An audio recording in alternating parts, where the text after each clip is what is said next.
सती द्वारा नंदा व्रत का अनुष्ठान तथा देवताओं द्वारा शिव स्तुति। ब्रह्मा जी बोले, हे मुने, एक समय आपके साथ जाकर मैंने त्रिलोकी की सर्वस्वभूता उन सती को अपने पिता के पास बैठी हुई देखा। पिता के द्वारा नमस्कृत तथा सत्कृत होते हुए हम दोनों को देखकर लोक लीला का अनुसरण करने वाली उन सती ने प्रेम पूर्वक भक्ति के साथ आपको तथा मुझे प्रणाम किया। हे नारद, प्रणाम करने के पश्चात दक्ष के द्वारा दिए गए आसन पर हम दोनों बैठ गए। इसके बाद विनम्र सती को देखकर मैंने कहा, हे सती, जो तुम्हें चाहता है तथा जिसे तुम चाहती हो, उन सर्वज्ञ जगदीश्वर को तुम पति रूप में प्राप्त करो, जिसने तुम्हारे अतिरिक्त दूसरी स्त्री का पाणी ग्रहण नहीं किया है, जो वर्तमान में भी न करते हैं न करेंगे, और हे शुभे, जिनकी समता कोई और करने वाला नहीं है, वे ही इस समय तुम्हारे पति हों। हे नारद, ऐसा कहकर कुछ दिन दक्ष के घर निवास कर हम दोनों उनसे विदा लेकर अपने अपने स्थान पर चले गए। मेरी बात सुनकर दक्ष परम प्रसन्न होकर चिंता रहित हो गए और अपनी कन्या को परमेश्वरी जानकर उनका बड़ा सत्कार करने लगे। अपनी इच्छा से मनुष्य शरीर धारण करने वाली भक्त वत्सला देवी ने मनोहर कौमारोचित विहार करके अपनी कौमार्यावस्था समाप्त की। अपनी तपस्या के प्रभाव से सर्वांग मनोहरा उन सती ने धीरे धीरे बाल्यावस्था समाप्त कर युवावस्था को प्राप्त किया। लोकेश, दक्ष प्रजापति उस कन्या को युवावस्था को प्राप्त हुई देखकर विचार करने लगे कि अपनी इस पुत्री को शिव के लिए किस प्रकार प्रदान करूं। इधर वे सती भी प्रतिदिन शिव को प्राप्त करने की इच्छा करने लगी। पिता के मनोभाव को जानकर वे माता के पास गई। विशाल बुद्धि वाली उन सती परमेश्वरी ने शंकर को प्राप्त करने की इच्छा से तप करने के लिए अपनी माता वीरिणी से आज्ञा मांगी। तब दृढ़ व्रत वाली वे सती माता की आज्ञा से महेश्वर को पति रूप में प्राप्त करने के लिए घर में ही तपस्या करने लगी। उन्होंने आश्विन मास की प्रत्येक नंदा तिथि, प्रतिपदा, षष्ठी तथा एकादशी में गुड़, भात तथा लवण से भक्ति पूर्वक हर का पूजन किया। इस प्रकार उस मास को बिता दिया। कार्तिक मास की चतुर्दशी को खीर तथा अपूप से शिवजी की आराधना कर वे उनका स्मरण करने लगी। वे मार्गशीर्ष के कृष्ण पक्ष की अष्टमी को यव, तिल एवं चावल सहित कीलों से शिवजी का पूजन कर दिन बिताने लगी। वे सती पौष मास के शुक्ल पक्ष की सप्तमी तिथि को रात्रि में जागरण करके प्रातःकाल खिचड़ी से शिव का पूजन करने लगी। माघ की पूर्णिमा तिथि को रात्रि में जागरण कर प्रातःकाल भीगे कपड़े पहनकर वे नदी के किनारे शिव का पूजन करने लगी।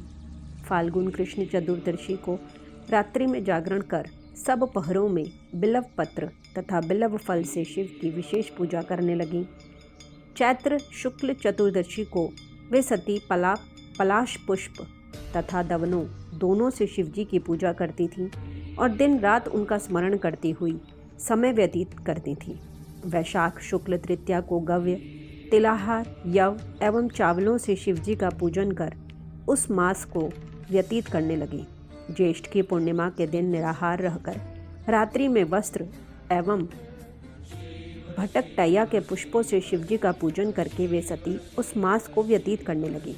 वे आषाढ़ शुक्ल चतुर्दशी को काले वस्त्र एवं भटकटैया के पुष्पों से शिवजी की पूजा करने लगी। वे श्रावण शुक्ल अष्टमी तथा चतुर्दशी तिथि को पवित्र यज्ञोपवीत तथा वस्त्रों से शिव का पूजन करने लगी। भाद्रपद कृष्ण चतुर्दशी को अनेक प्रकार के पुष्पों तथा फलों से शिवजी का पूजन करके वे चतुर्दशी तिथि में केवल जल का आहार करती थी। इस प्रकार वे परिमित आहार करके जप करती हुई उन कालों में उत्पन्न होने वाले नाना प्रकार के फल, पुष्प तथा शस्यों द्वारा प्रत्येक महीने शिवार्चन करती थी। अपनी इच्छा से मान रूप धारण करने वाली वे सती दृढ़ व्रत से युक्त होकर सभी महीनों में तथा सभी दिनों में शिव पूजन में तत्पर रहने लगी। इस प्रकार नंदाव्रत को पूर्ण रूप से समाप्त करके भगवान शिव में अनन्य भाव रखने वाली सती एकाग्रचित्त होकर बड़े प्रेम से भगवान शिव का ध्यान करने लगी तथा उनके ध्यान में ही निश्चल भाव से स्थित हो गई। हे मुने, इसी समय सब देवता और ऋषि भगवान विष्णु को और मुझको आगे करके सती की तपस्या देखने के लिए गए। वहाँ आकर देवताओं ने देखा कि सती मूर्तिमती दूसरी सिद्धि के समान जान पड़ती हैं। वे उस समय भगवान शिव के ध्यान में निमग्न थीं और सिद्धावस्था में पहुंच गई थीं। विष्णु आदि समस्त देवताओं तथा मुनियों ने प्रसन्नचित्त होकर दोनों हाथ जोड़कर तथा सिर झुकाकर प्रेम पूर्वक सती को नमस्कार किया। इसके बाद अति प्रसन्न श्री विष्णु आदि सब देवता और मुनिगण आश्चर्यचकित होकर सती देवी की तपस्या की भूरी भूरी प्रशंसा करने लगे। तदनंतर वे सभी देवता और ऋषिगण सती देवी को पुनः प्रणाम कर भगवान शिव जी के परम प्रिय श्रेष्ठ कैलाश पर्वत पर शीघ्र ही चले गए। लक्ष्मी सहित भगवान विष्णु और सावित्री सहित मैं भी प्रसन्नतापूर्वक भगवान शिव के समीप गया। वहां पहुंचकर आश्चर्यचकित होकर सभी लोगों ने प्रभु का दर्शन कर उन्हें प्रणाम किया और दोनों हाथ जोड़कर अनेक प्रकार के स्तोत्रों से वे उनकी स्तुति करने लगे।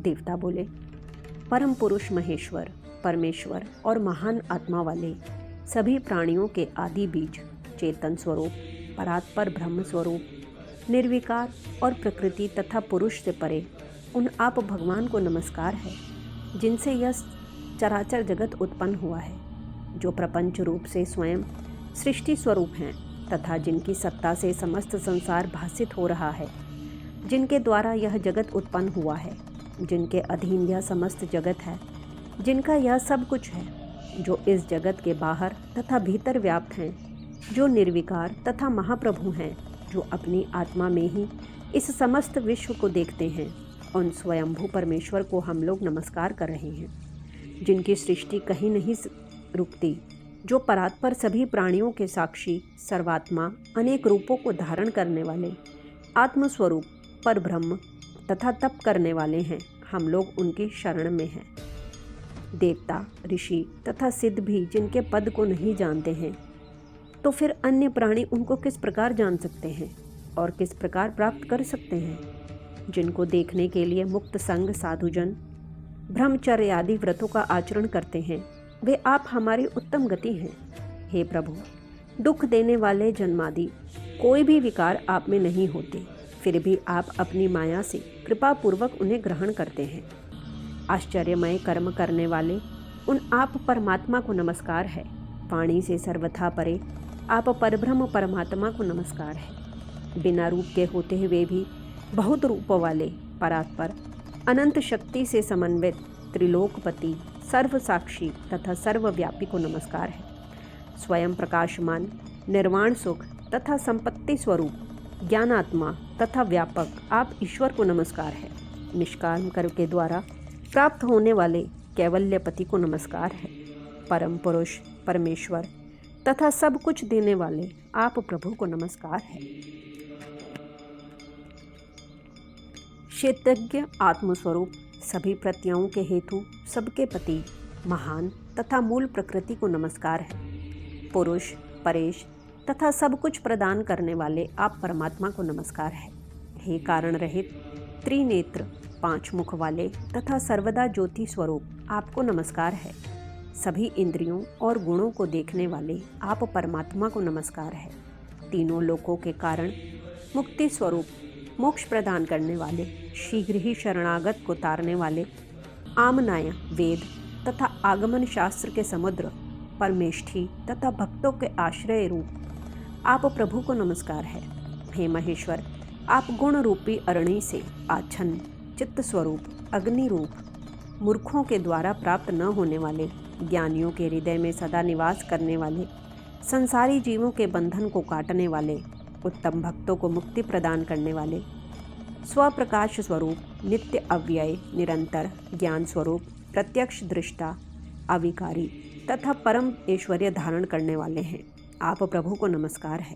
लोग, धर्म, अर्थ, काम, मोक्ष के लिए जिनका भजन करते हैं तथा जिनसे अपनी सद्गति चाहते हैं, ऐसे हे प्रभु, आप हम सभी के लिए दया रहित कैसे हो गए? हम पर प्रसन्न हो, आपको नमस्कार है। आपके अनन्य भक्त आपसे किसी अन्य अर्थ की अपेक्षा नहीं करते हैं। वे तो केवल आपके मंगल स्वरूप चरित्र को ही गाया करते हैं। अविनाशी, परब्रह्म, अव्यक्त स्वरूप वाले, व्यापक, अध्यात्म तथा योग से जानने योग्य, तथा परिपूर्ण आप प्रभु की हम लोग स्तुति करते हैं। हे अखिलेश्वर, इंद्रियों से परे, स्वयं आधार रहित, आपके सबके आश्रय, हेतु रहित, अनंत, आद्य और सूक्ष्म आप प्रभु को हम सभी प्रणाम करते हैं। आपने अपनी तुच्छ कला मात्र से नाम रूप के द्वारा विष्णु आदि सभी देवताओं तथा इस चराचर जगत की अलग अलग सृष्टि की है। जैसे अग्नि की चिंगारियाँ तथा सूर्य की किरणें बार बार निकलती हैं और फिर उन्हीं में लीन हो जाती हैं, उसी प्रकार सृष्टि का यह प्रवाह त्रिगुणात्मक कहा जाता है। हे प्रभु, आप न देवता हैं, न असुर हैं, न मनुष्य हैं, न पक्षी हैं, न द्विज हैं, न स्त्री हैं, न पुरुष हैं, न नपुंसक हैं, यहाँ तक कि सत असत कुछ भी नहीं है। श्रुतियों के निषेध से जो शेष बचता है वही निषेध स्वरूप आप हैं। आप विश्व की उत्पत्ति करने वाले, विश्व के पालक, विश्व का लय करने वाले तथा विषात्मा हैं। उन ईश्वर को हम सभी प्रणाम करते हैं। योग से दग्ध हुए कर्म वाले योगी लोग अपने योगासक्त चित्त में जिन्हें देखते हैं, ऐसे आप योगेश्वर को हम लोग नमस्कार करते हैं। हे तीनों शक्तियों से संपन्न अव्यय वेग वाले, हे त्रिमय, आपको नमस्कार है। अनंत शक्तियों से युक्त तथा शरणागतों की रक्षा करने वाले, आपको नमस्कार है। हे दुर्गेश, दूषित इंद्रियों वालों के लिए आप सर्वथा दुष्प्राय हैं, क्योंकि आपको प्राप्त करने का मार्ग ही दूसरा है। सदा भक्तों के उद्धार में तत्पर रहने वाले तथा गुप्त शक्ति से संपन्न आप प्रभु को नमस्कार है। जिनकी माया शक्ति के कारण अहम बुद्धि से युक्त मूर्ख अपने स्वरूप को नहीं जान पाता है, उन दुरत्यय महिमा वाले आप महाप्रभु को हम नमस्कार करते हैं। ब्रह्मा जी बोले, हे नारद, इस प्रकार महादेव की स्तुति करते मस्तक झुकाए हुए विष्णु आदि सभी देवता उत्तम भक्ति से युक्त हो प्रभु शिव जी के आगे चुपचाप खड़े हो गए। इस प्रकार श्री शिव महापुराण के अंतर्गत द्वितीय रुद्र संहिता के द्वितीय सतीखंड में नंदा व्रत विधि तथा शिव स्तुति वर्णन नामक 15वां अध्याय पूर्ण हुआ।